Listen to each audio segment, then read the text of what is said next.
Salut, c'est Catherine Crête, nouvelle chanteuse québécoise. Je suis née à Montréal. J'habite présentement à La Naudière depuis l'âge de 14 ans. Je suis une personne qui est vraiment attirée par le monde artistique. Depuis que j'ai 4 ans, à l'âge de 4 ans, excusez-moi, jusqu'à 14 ans, j'ai fait du patinage artistique à Montréal. Quand j'ai déménagé à La Naudière, c'est un boom pour la musique qui m'est apparu comme passion, comme amour.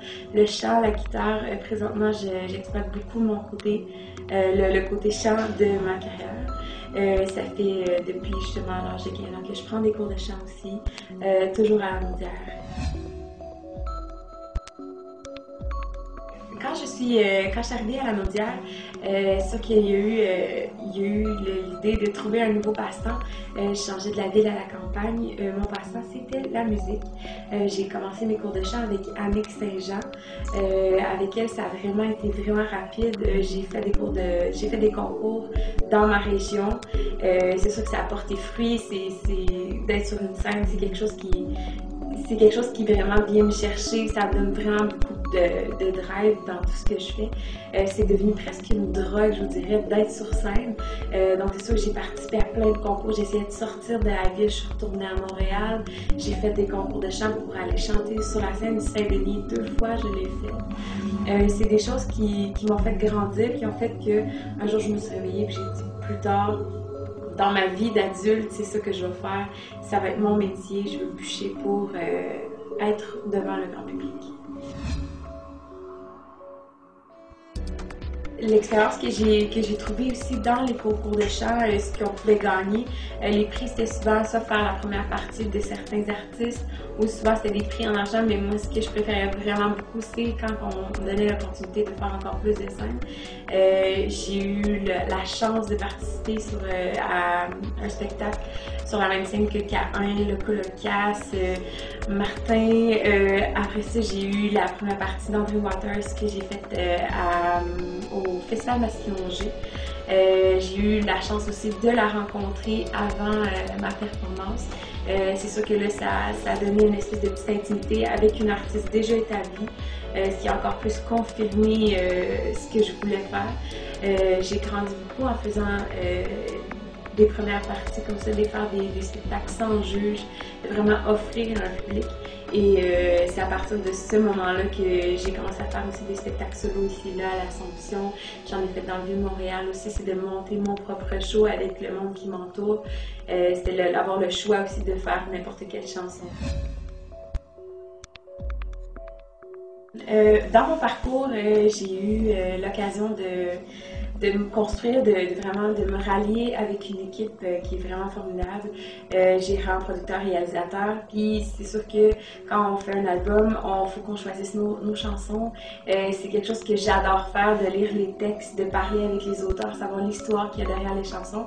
Ça me permet beaucoup de donner une personnalité à mon métier.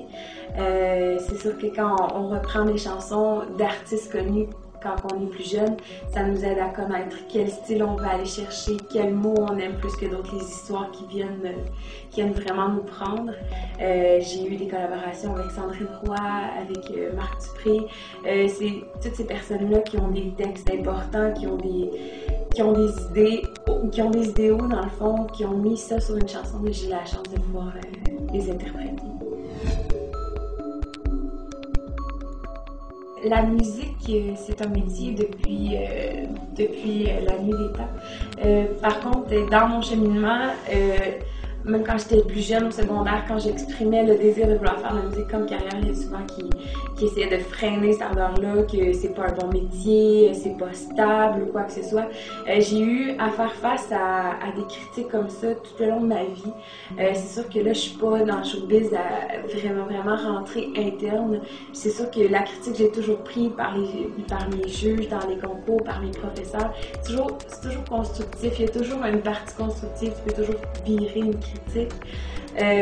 J'ai pas peur de la critique justement parce que ça fait grandir l'artiste, ça me fait grandir.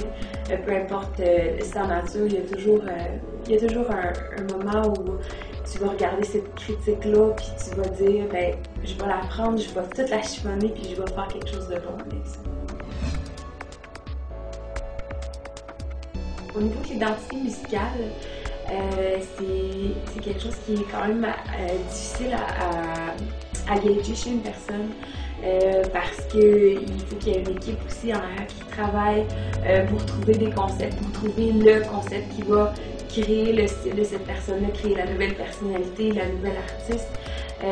Mon équipe et moi-même, on a été influencés aussi par des sons british, très britanniques, du pop, mais avec des touches électro. C'est sûr qu'au Québec, on aime le rock, fait qu'on a voulu faire tout un mélange de ça, puis on a vraiment créé une identité qui est suivie d'un slogan qui est « Écoute son rock power pop ». Le son rock power pop, c'est quelque chose qui vraiment englobe tout ce qui a été influencé au niveau de ma vie, de ma carrière, le rock au Québec, le son britannique. Puis c'est sûr que le pop, on aime ça. C'est sûr que c'est ce qui fait le gros cœur de l'album. C'est vraiment le style d'identité musicale.